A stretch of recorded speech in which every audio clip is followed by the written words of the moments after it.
Welcome to finance ज्ञानी। मैं हूं आपके साथ में उर्वशी सिंह और वक्त हो चला है मार्केट मूवर्स का, जहां पर हम बातचीत करेंगे शेयर मार्केट की खबरों की। आज के बाजार में आपके लिए कहां पर मौके बनते हुए नजर आ रहे हैं, इन सभी बातों पर डिस्कशन करने के लिए हमारे साथ जुड़ चुके हैं अविनाश सर। बहुत बहुत स्वागत है सर आपका फाइनेंस ज्ञानी पर। हाँ, गुड मॉर्निंग। यहाँ पर हम अविनाश सर के साथ आगे का डिस्कशन कंटिन्यू करेंगे।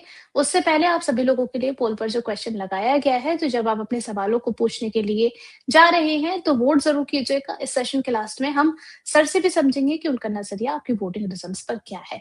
डिस्कशन शुरू किया जाए उससे पहले जो ईरान और यूएस को लेकर के जो शांति वार्ता और समझौते की बातें निकल कर के आ रही है, उसका अपडेट आप लोग जान लीजिए। देखिए, एक्सोस की एक रिपोर्ट के मुताबिक अमेरिका और ईरान के बीच बातचीत के लिए एक 14 पॉइंट्स वाला समझौता प्रस्ताव रखा गया है, जिसका मकसद है पहले तुरंत सीज फायर को जो है वो करवाना, उसके बाद फिर लंबे समय के समाधान का रास्ता तैयार करना।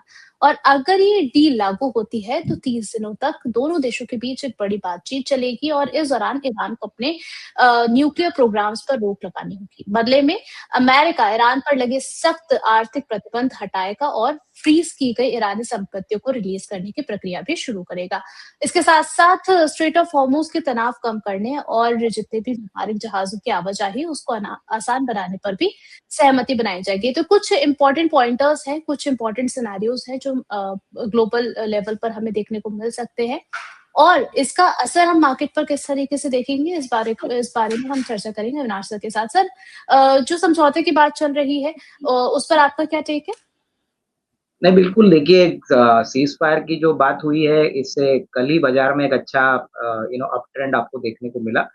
और आज भी सुबह जो मूड है मार्केट का वो पॉज़िटिव है, क्योंकि देखिए हुँ, जियोपॉलिटिकल वॉर अगर खत्म होता है, अगर सॉल्यूशन निकलता है, तो डेफ़िनेटली जो क्रूड के प्राइसेज़ है, कल हमने देखा कि 6-7% क्रूड भी डाउन था। इसका असर आपको रुपया पे भी आना चाहिए।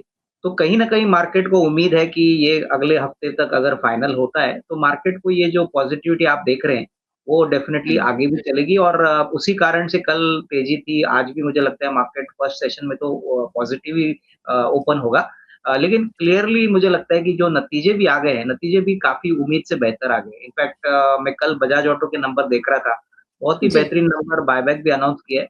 तो उसका मतलब यही है कि कॉर्पोरेट परफॉर्मेंस भी अभी धीरे-धीरे इम्प्रूव हो रहा है, तो डेफ़िनेटली हुँ। मार्केट्स को ये सारी डेवलपमेंट अच्छी लगेगी। चलिए, मार्केट में पॉजिटिव रिएक्शन हमें देखने को मिल रहा है। कल का बाज़ार भी हमने देखा बढ़त के साथ क्लोजिंग हुई है। अब आगे के लिए टारगेट्स क्या बन रहे हैं, क्या रणनीति बन रही है, इसके बारे में चर्चा कर लेते हैं। अगर हम अर्ली ट्रेड के बारे में बात करें तो निफ्टी के जो लेवल्स हमें देखने को मिल रहे हैं 24,375 के लेवल पर चलता हुआ नज़र आ रहा है। 44 पॉइंट्स की बढ़त जो है वो निफ्टी के अंदर देखने को मिल रही है। सर, यहाँ पर जो है निफ्टी में हमने कल का एक मूव देखा था कि कल तेज़ी देखने को मिली थी, बट बीच में जो है कुछ प्रॉफिट बुकिंग हमें देखने को मिली। आपको लग रहा है कि इसके बाद जो है वो निफ्टी जो है वो आगे के लेवल्स क्या इम्पोर्टेंट बन रहे हैं यहाँ पर? नहीं देखिए, मेरे ख़्याल से जब तक फाइनल सॉल्यूशन आता नहीं है, तब तक हो सकता है कि मार्केट में वोलेटिलिटी हो, क्योंकि देखिए कल तो होप रैली थी, आज भी होप रैली है। हुँ, मार्केट ये अनुमान कर रहा है कि कहीं न कहीं फाइनल एग्रीमेंट ईरान और यूएस के बीच में साइन अप हो जाए, ताकि सीज़ फायर हुँ। कन्फर्म हो जाए। तो जब तक 24,500 कन्विंसिंगली निफ्टी क्रॉस नहीं करता, तब तक मुझे लगता है कि निफ्टी, मेरे ख़्याल से मार्केट का जो मूड है, वो काफ़ी वोलेटाइल रहेगा। तो 24,500 बहुत इम्पोर्टेंट है, वो क्रॉस करने के बाद ही आपको एक अच्छा मीडियम टर्म में तेज़ी देखने को मिलेगी। चलिए, तो 24,500 का लेवल काफ़ी ज़्यादा इम्पोर्टेंट है। अभी अगर हम देखें तो 24,375 पर चलता हुआ नज़र आ रहा है। सर, जिस तरीके से मार्केट ने कल एक अच्छी स्पीड पकड़ी थी, आपको लग रहा है कि जो इम्पोर्टेंट लेवल्स हैं वो आज के ही जो है सेशन उसमें टच हो जाएँगे या फिर अभी जो है थोड़ा-सा स्टेबल होने में टाइम लगेगा?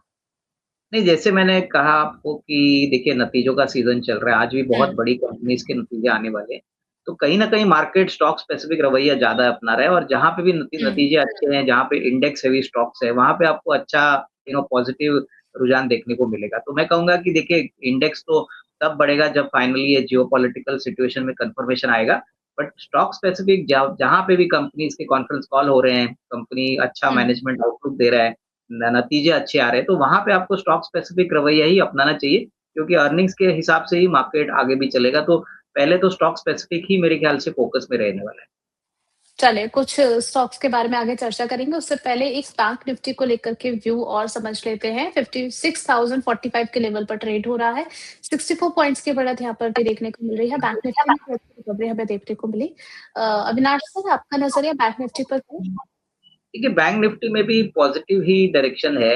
मैं कहूँगा कि देखिए यहाँ पे भी जब तक हम 57,000 के ऊपर नहीं जाते, तब तक मार्केट वोलेटाइल रहेगा। बट यहाँ पे एक अच्छी हुँ, बात है कि जो भी बैंक के नतीजे आ गए हैं, हालाँकि वो हुँ, सरकारी बैंक हो, प्राइवेट सेक्टर बैंक हो, एनबीएफसीज़ हो, सारे सेगमेंट्स ने बहुत अच्छा नंबर दिखाया। अगर आप बजाज फाइनेंस के नंबर देखें, मैं समझता हूँ कि सरकारी बैंक्स में जो पीएनबी का रिज़ल्ट आया था, उसके बाद बैंक ऑफ महाराष्ट्र था, फिर आईसीआईसीआई बैंक है, एक्सिस बैंक है। तो ये एक बात हुँ। की कन्फर्मेशन है कि मान के चलिए कि जियोपॉलिटिकल सिचुएशन खत्म होता है जल्दी, तो जो मार्केट में डर था कि एसेट क्वालिटी खराब होगी, वो पूरी तरह से निकल जाएगा और वही कारण है कि आपको बैंक के स्टॉक्स में कल भी तेज़ी देखने को मिली, आज भी थोड़ा-सा इंडेक्स ऊपर है। तो हमारा व्यू है कि सरकारी बैंक्स में निवेश करने का मौका है और डेफ़िनिटली यहाँ पे अच्छी वैल्यू लॉन्ग टर्म में बनेगी। ओके, सरकारी बैंक्स को देख कर के आप लोग चल सकते हैं। बैंक निफ्टी भी पॉजिटिवली मूव करता हुआ नज़र आ रहा है। आपने कहा सर कि बहुत सारे ऐसे स्टॉक स्पेसिफिक अब जो है वो पर्सपेक्टिव लेकर के मार्केट में प्ले करने की ज़रूरत है। सबसे पहले रिलायंस को लेकर के आपसे समझना चाहेंगे सर, यहाँ पर करंट लेवल पर क्या किया जा सकता है? ये देखिए रिलायंस में ऑलरेडी नतीजे आ गए हैं और मैनेजमेंट ने बहुत क्लियरली कहा है कि वो जियो के बिज़नेस हुँ, को मोनेटाइज़ करने वाले हैं, वहाँ पे बहुत जल्दी पब्लिक इश्यू आएगा। तो मेरे ख्याल से देखिए oil and gas business definitely आगे अच्छा चलेगा क्योंकि अगर तेल की कीमतें नीचे आती है, तो इनकी हुँ, रिफाइनिंग मार्जिन्स इम्प्रूव होंगे। रिटेल बिज़नेस भी काफ़ी अच्छा चल रहा है, टेलीकॉम बिज़नेस भी अच्छा चल रहा है। तो मेरे ख्याल से देखिए अभी जब रिलायंस का एजीएम होगा ना, उसके बाद थोड़ा और हुँ। एक्शन दिखाई देगा।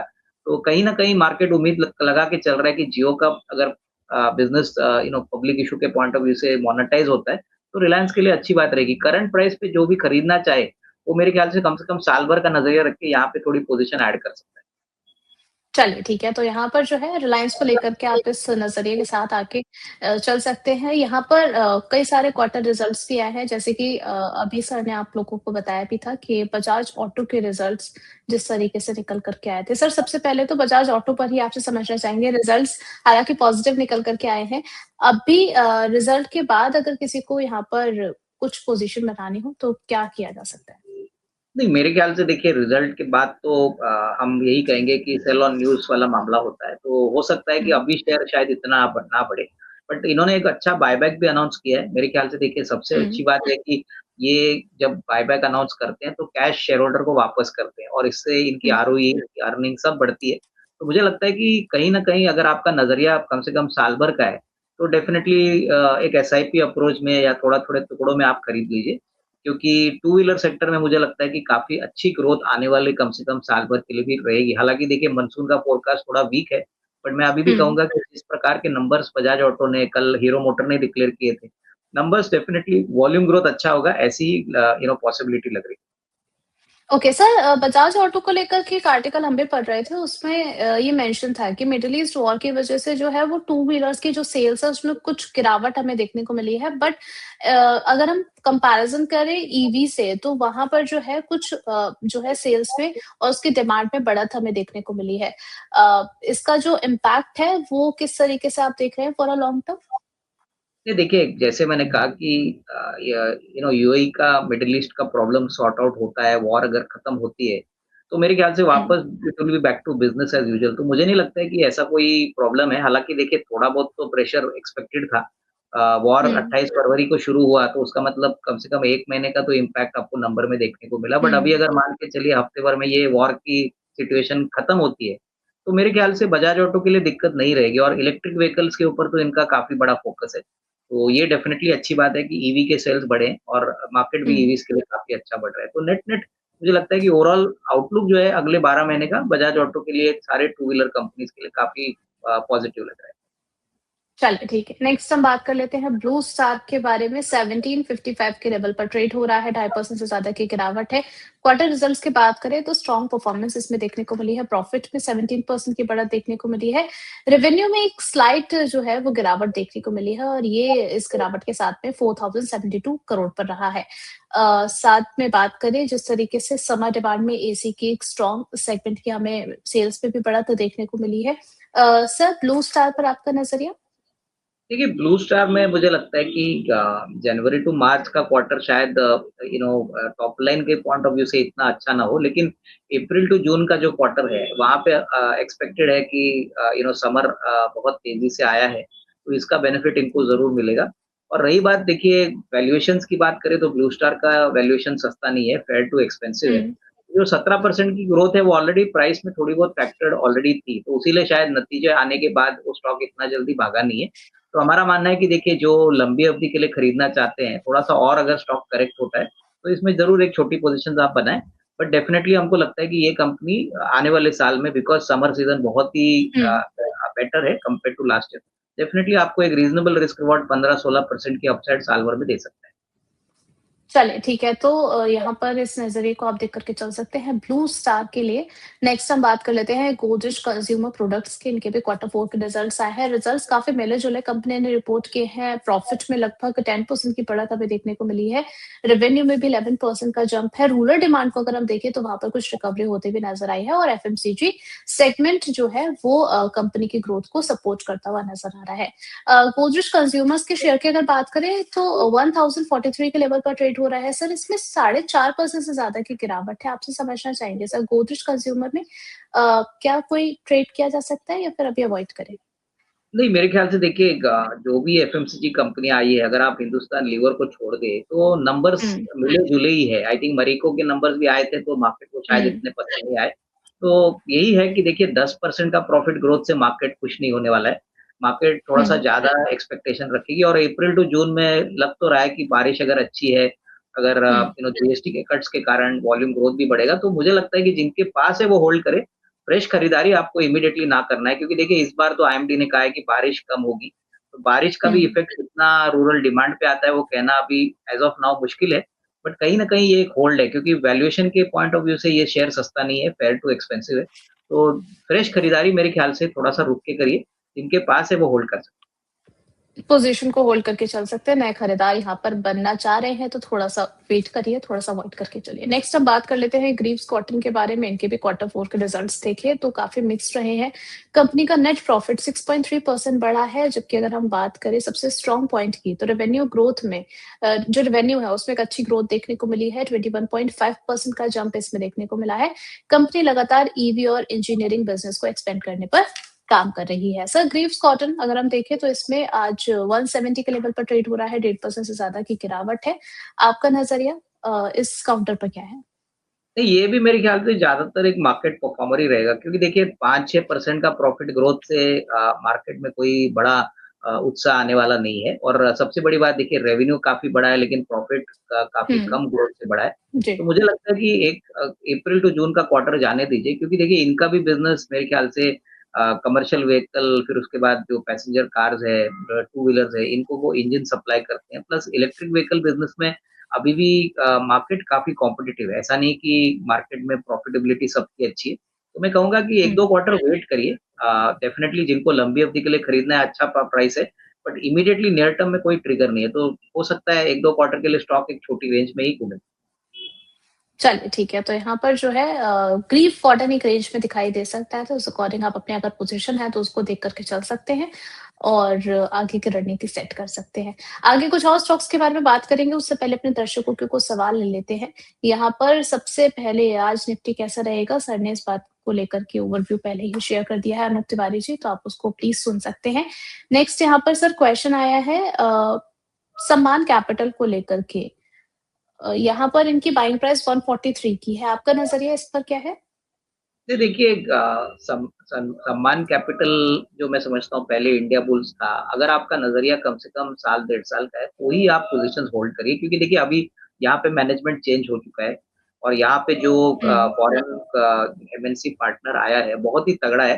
मेरे ख्याल से अगले साल डेढ़ साल का नज़रिया देखें तो बहुत ही बेहतरीन लग रहा है। शॉर्ट टर्म में हो सकता है कि स्टॉक में कोई बड़ी अपसाइड ना हो, लेकिन फंडामेंटली काफ़ी स्ट्रॉन्ग है, तो नज़रिया थोड़ा मीडियम टर्म रखें। शॉर्ट टर्म में कोई बड़ी अपसाइड नहीं आएगी, लेकिन बड़ा अगर आपका टाइम फ्रेम है कम से कम 12-15 महीना, तो डेफ़िनिटली आपको रिस्क रिवार्ड काफ़ी अच्छा मिलेगा। तो उस पॉइंट ऑफ व्यू से आपको निवेशित रहना है।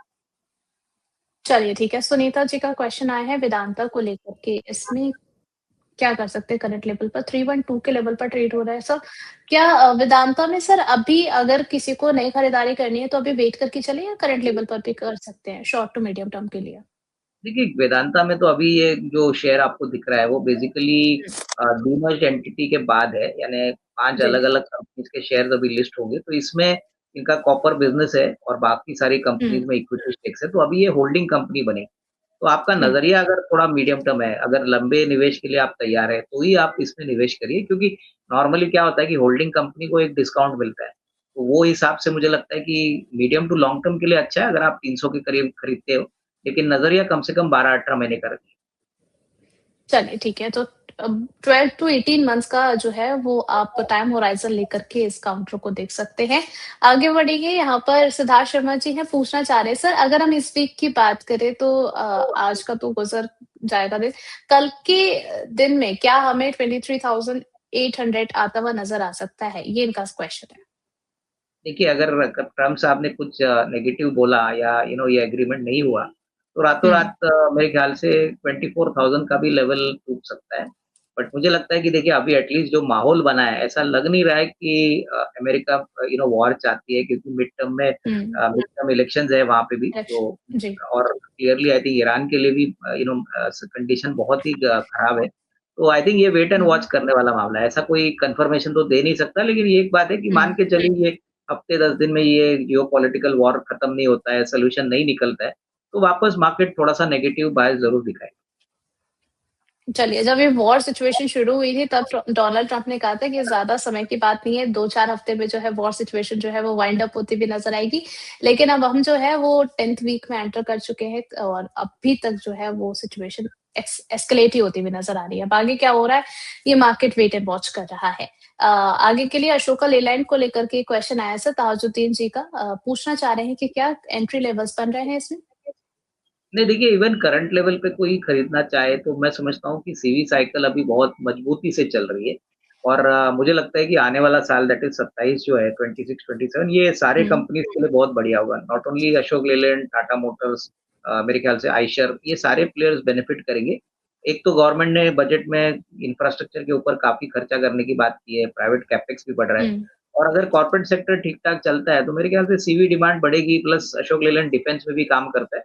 तो इस लेवल से भी मेरे ख्याल से आप थोड़े-थोड़े टुकड़ों में खरीद सकते हैं। मेरे ख्याल से साल भर का नज़रिया है तो कम से कम 15% करंट लेवल से बढ़त पॉसिबल लग रही है।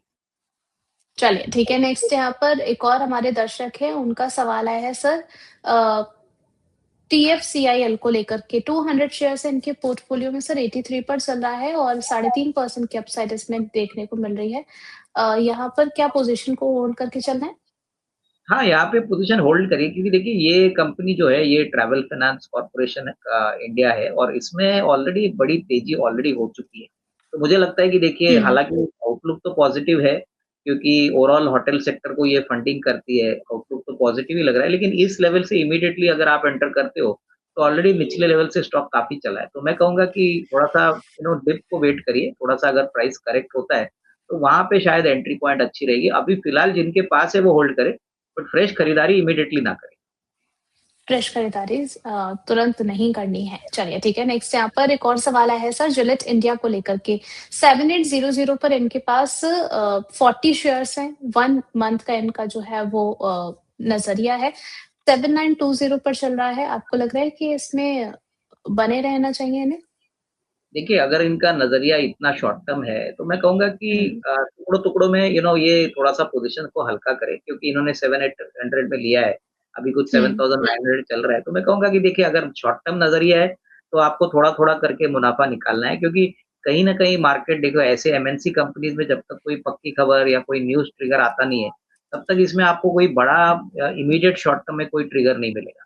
तो इन्वेस्टमेंट के लिए तो बहुत अच्छी कंपनी है, लेकिन अगर आपका शॉर्ट टर्म नज़रिया है, तो आपको अगर 1, 2 या 3% भी मिलता है, तो आपको ऐसे बेस लेवल के प्राइस पे थोड़ा-थोड़ा मुनाफ़ा वसूल करना चाहिए और आपका स्टॉप लॉस स्ट्रिक्ट रखिए क्योंकि कहीं न कहीं ऐसे शेयर में वोलेटिलिटी बहुत ज़्यादा होती है, तो स्टॉप लॉस मेंटेन करना यहाँ पे बहुत ज़रूरी है। चलिए तो स्टॉप लॉस मेंटेन करके आप इसमें कामकाज कीजिए। सिद्धार्थ शर्मा जी का क्वेश्चन ले लेते हैं, ये हमारे प्राइम मेंबर हैं। आरती इंडस्ट्रीज़ पर आपका व्यू जानना चाह रहे हैं सर, 485 के लेवल पर ट्रेड हो रहा है, 2.5% की यहाँ पर गिरावट देखने को मिल रही है। क्या व्यू रहेगा आपका? देखिए, केमिकल सेक्टर में मुझे लगता है कि अभी वापस थोड़ी तेज़ी का ट्रेंड चालू हो रहा है और कहीं न कहीं मुझे लगता है कि देखिए अगर ये वॉर खत्म होता है तो केमिकल कंपनीज़ को जो रॉ मटेरियल है क्रूड रिलेटेड, वो हुँ। डेफ़िनेटली सॉफ्टर होगा। तो मेरा कहना है कि देखिए शॉर्ट टर्म में तो ऑलरेडी नंबर्स आ चुके हैं, जो नियर टर्म का आई थिंक आउटलुक है अगले 6-12 महीने का, वो तो काफ़ी पॉज़िटिव लग रहा है। तो आपका नज़रिया 6-12 महीना है तो डेफ़िनेटली थोड़ा-थोड़ा आप एक्यूमुलेट कर सकते हो, बट नज़रिया कम से कम साल भर का रखिए। चलिए, तो टाइम होराइज़न को थोड़ा-सा स्ट्रेच करने की सलाह आपको दी गई है, सिद्धार्थ जी, आप इसे देख कर के चल सकते हैं। सर, यहाँ पर जिस तरीके से एसी स्टॉक्स में भी कुछ हमें मूव आता हुआ नज़र आया है और एसी डिमांड्स भी लगातार बढ़ रही है समर की वजह से। ललिता जी का क्वेश्चन आया है वोल्टास को लेकर के, कह रही हैं कि please let me know the level of Voltas till may and. इस महीने के आखिर तक वोल्टास के क्या लेवल देख रहे हैं आप? नहीं काफ़ी देखिए शॉर्ट टर्म जी। मेरे ख्याल से देखिए मई एंड तक कहना मुश्किल है क्योंकि अप्रैल टू जून का क्वार्टर आने के बाद ही मुझे लगता है कि सारे जो एसी रिलेटेड स्टॉक्स है, वहाँ पे आपको एक तेज़ी का माहौल देखने को मिलेगा। कहीं न कहीं देखिए ये सारे कंपनीज़ एक्सपेक्टेड है कि अप्रैल टू जून क्वार्टर इनके लिए बम्पर क्वार्टर होगा क्योंकि समर तेज़ी से आया है, इनके सेल्स नॉर्मली समर में ही ज़्यादा हुँ, बिकते हैं। तो मैं कहूँगा कि आपका कम से कम रिज़ल्ट तक तो आपको वेट करना है। अगर आपका नज़रिया एकदम शॉर्ट टर्म है, तो आप स्टॉप लॉस हुँ। मेंटेन करके मोमेंटम को चेज़ करिए। बट नियर टर्म में कोई बड़ा ट्रिगर नहीं है। देखिए नंबर्स आने के बाद ही स्टॉक में आपको एक पॉजिटिव ट्रैजेक्टरी देखने को मिलेगी। तो जून के बाद यानी जुलाई तक अगर अगर ये होल्ड करे, तो इनको पोजिशनली एक अच्छा रिस्क रिवॉर्ड मिल सकता है। चलिए, यहाँ पर एक और सवाल ले लेते हैं अपिंदर सिंह जी का। एचडीएफसी के बारे में जानना चाह रहे हैं सर, यहाँ पर फ्रेश एंट्री की जा सकती है? एचडीएफसी बैंक हाँ जी, एचडीएफसी बैंक। नहीं, मुझे नहीं लगता है सी देखिए बैंकों में अभी फ्रैंकली अगर आप एचडीएफसी बैंक का परफॉर्मेंस देखें और आईसीआईसीआई, एक्सिस देखें और सरकारी बैंक देखें, तो कई हुँ, लेवल तक मुझे लगता है कि एचडीएफसी बैंक के नंबर्स मार्केट को पसंद नहीं आए और हो सकता है कि कम से कम 1-2 क्वार्टर एचडीएफसी बैंक एक छोटे दायरे में रहे। तो मैं कहूँगा कि एक्सिस, आईसीआईसीआई बैंक या एसबीआई या पीएनबी या छोटे हुँ, में बैंक ऑफ महाराष्ट्र ये ज़्यादा अच्छा विकल्प हो सकते हैं compare to HDFC bank. Compare to HDFC bank. चलिए ठीक है, नेक्स्ट यहाँ पर कुछ अगर हम स्टॉक्स के बारे में बात करें, अगर हम यहाँ पर बात करें सर मैरिको के बारे में अभी भी हम डिस्कशन कर रहे थे, बाज़ार की तेज़ी के साथ अपने नए 52 वीक हाई को उसने टच किया, 18-17 के लेवल पर जो है ट्रेड होता हुआ नज़र आ रहा है। आपका नज़रिया इस काउंटर पर? नहीं, देखिए मैंने पहले भी कहा कि नंबर्स थोड़े से इन लाइन थे हुँ, प्रॉफिटेबिलिटी भी अच्छी थी, लेकिन अभी आगे चल के जिस प्रकार से क्रूड के भाव बढ़े हैं, प्लस कोपरा के प्राइसेज़ कैसे बढ़े हैं, उसका मैं समझता हूँ कि थोड़ा टाइम लगेगा मार्केट को अंदाज़ा लगाने के लिए कि इसका असर वॉल्यूम ग्रोथ पे, मार्जिन्स पे क्या होगा। तो अभी फ़िलहाल मुझे नहीं लगता है खरीदना चाहिए क्योंकि देखिए वैल्यूएशंस सस्ते नहीं है, नंबर्स भी हुँ। ऑलरेडी आ चुके हैं, तो नियर टर्म में भी कोई ट्रिगर नहीं है। तो जिनके पास है वो होल्ड करें, फ्रेश खरीदारी मुझे लगता है कि थोड़ा समय वेट करिए क्योंकि अभी मई खत्म होने के बाद जब बारिश का रिपोर्ट मिलेगा, तभी आपको हुँ। अंदाज़ा होगा कि रूरल डिमांड कैसे फेयर करेगी। चलिए ठीक है, नेक्स्ट अडानी पोर्ट्स के बारे में बात करें, यहाँ पर भी जो है वो 52 वीक हाई टच करता हुआ काउंटर नज़र आया। अभी अगर हम देखें तो 17-16 के लेवल पर ट्रेड हो रहा है। अभी अगर देखें तो 1.5% से ज़्यादा की गिरावट है। सर अडानी के कई सारे शेयर्स अच्छा परफ़ॉर्म करे हैं 1 महीने में। इस काउंटर पर आपका नज़रिया क्या है? देखिए, अडानी पोर्ट्स भी एक इंफ्रा प्ले है और मैं कहूँगा कि जो भी इंडिया की ग्रोथ है, जीडीपी ग्रोथ है, वहाँ पे पोर्ट्स एक बहुत बड़ा इम्पोर्टेंट रोल प्ले करते हैं और अडानी पोर्ट्स प्राइवेट सेक्टर में सबसे बड़ा पोर्ट प्लेयर है। तो ये भी मैं कहूँगा कि देखिए अगर आपका नज़रिया स्लाइटली मीडियम टर्म है, तो ही इसमें अच्छा पैसा बनेगा। शॉर्ट टर्म में देखिए नंबर्स का इंतज़ार रहेगा मेरे ख्याल से एटलीस्ट हुँ। जून क्वार्टर का। मार्च क्वार्टर के नंबर्स तो ठीक-ठाक थे और ग्रोथ मोमेंटम इस साल भी अच्छा रहेगा। तो पोर्टफोलियो स्टॉक है मेरे ख्याल से यहाँ पे आप ट्रेडिंग ना करके अगर थोड़ा निवेश करते हैं, तो डेफ़िनेटली आप एक एसआईपी अप्रोच से यहाँ से पोज़ीशन ऐड कर सकते हैं। चलिए ठीक है, तो यहाँ पर पोर्टफ़ोलियो में रखने वाला एक काउंटर निकल कर के आया है। सर यहाँ पर हमारे दर्शकों के कुछ और सवाल हैं, उस पर आपका नज़रिया और लेना चाहेंगे। सिद्धार्थ शर्मा जी हमारे जो प्राइम दर्शक हैं, उनका एक और क्वेश्चन है सर, एलआईसी को लेकर के बाइंग प्राइस इनकी 798 की पूछना चाह रहे हैं, होल्ड करें या फिर सेल करें? 806 पर आ चुका है, अभी भी बने रह सकते हैं इसमें? नहीं, आई थिंक देखिए एलआईसी ने बोनस इश्यू अनाउंस किया है 1:1 का, तो पहले बोनस एक्स बोनस होने दीजिए। उसके बाद मेरे ख्याल से ये डेफ़िनेटली इनकी कॉस्ट भी कम हो जाएगी और मेरे ख्याल से एटलीस्ट हुँ, अंदाज़ा है कि एलआईसी इस साल काफ़ी अच्छा परफ़ॉर्मेंस दिखाएगा। तो हो सकता है कि देखिए एक्स बोनस होने के बाद आपको मोटा-मोटी अगर 400 साढ़े 400 या ₹500 का भाव मिलता है, वो थोड़ा-सा प्रॉफिट बुकिंग का मौका होगा। बैलेंस क्वांटिटी आप होल्ड करिए क्योंकि आपकी एवरेज कॉस्ट ऑलमोस्ट ₹400 होगी, अगर आप बोनस इश्यू लेते हैं। चलिए ठीक है, यहाँ पर नेक्स्ट एक और क्वेश्चन आया सर, पीजी इलेक्ट्रोप्लास्ट को लेकर के पूछना चाह रहे हैं कि क्या करंट लेवल से बाय किया जा सकता है इसको 537 पर? कौन-सी कंपनी? सर पीजीईएल, पीजी अच्छा, इलेक्ट्रोप्लास्ट। हाँ, हाँ। हाँ, डेफ़िनेटली देखिए ये बहुत ही प्रॉमिसिंग प्लेयर है और ऊपरी लेवल से काफ़ी टूटा भी है। मुझे लगता है कि देखिए ये ओडीएम कंपनी है, यानी बेसिकली जो एयर कंडीशनिंग या कंज्यूमर ड्यूरेबल कंपनीज़ है, वो अपना प्रोडक्शन ऐसी कंपनी से मैन्युफैक्चर करते हैं। तो कहीं न कहीं ग्रोथ पोटेंशियल तो है, लेकिन स्टॉक काफ़ी लंबे समय से कंसोलिडेट कर रहा है। तो यहाँ पे टाइम फ्रेम हुँ। अगर आपका 12-15 महीना है, तो ज़रूर आप थोड़ा-सा इसमें ऐड कर सकते हैं। चलिए ठीक है। नेक्स्ट यहाँ पर हम देख लेते हैं कि पोलिंग रिज़ल्ट क्या निकल कर के आया है। अब यहाँ पर जितने भी स्टॉक हमने यहाँ पर आप लोगों के लिए ऑप्शन में लगाए हैं, वो सभी हमने डिस्कस करे हैं और सर ने अपना व्यू शेयर किया है। तो अब जल्दी से रिज़ल्ट देख लेते हैं। सवाल था कि शॉर्ट टर्म में कौन-सा स्टॉक सबसे स्ट्रॉन्ग लग रहा है? Bajaj auto, blue star, Godrej consumer या फिर ग्रीव्स कॉटन? सबसे ज़्यादा वोटिंग सर बजाज ऑटो की तरफ है, उसके बाद लोगों ने पिक किया है ब्लू स्टार को, 15% वोटिंग गोदरेज कंज्यूमर्स की तरफ है एंड 5% ग्रीव्स कॉटन की तरफ है। आपसे समझना चाहेंगे सर शॉर्ट टर्म के लिए अच्छा और स्ट्रॉन्ग काउंटर कौन-सा लग रहा है इन चारों में से आपको? देखिए, आज तो आपको बजाज ऑटो में ही तेज़ी देखने को मिलेगी क्योंकि कल नतीजे थोड़े-से मार्केट के बाद लेट आए थे और नंबर्स जिस प्रकार से आए हैं, बायबैक का प्राइस अनाउंस हो चुका है। मुझे लगता है कि बजाज ऑटो शॉर्ट टर्म में डेफ़िनिटली अच्छा चलेगा। बट कहीं न कहीं शॉर्ट टर्म में अगर आप काम करते हो, तो आपको स्टॉप लॉस प्रॉपर्ली मेंटेन करना है क्योंकि देखिए रिज़ल्ट्स के पहले ही थोड़ा बहुत स्टॉक चला था। हुँ। तो डेफ़िनिटली अभी जो मूवमेंट होगा, वो थोड़ा लिमिटेड रेंज में रहेगा और आपको मुनाफ़ा भी टाइम पे वसूल करना है, तो स्टॉप लॉस स्ट्रिक्टली मेंटेन करें। चलिए, तो स्टॉप लॉस मेंटेन करके चलिए बाज़ार में और सर का राय भी आपको मिल चुका है बजाज ऑटो को लेकर के। उन्होंने पहले भी आपको समझाया कि मार्केट मिडल ईस्ट की जो टेंशन है उसका इम्पैक्ट यहाँ पर कितना लंबा सस्टेन करता हुआ दिखेगा।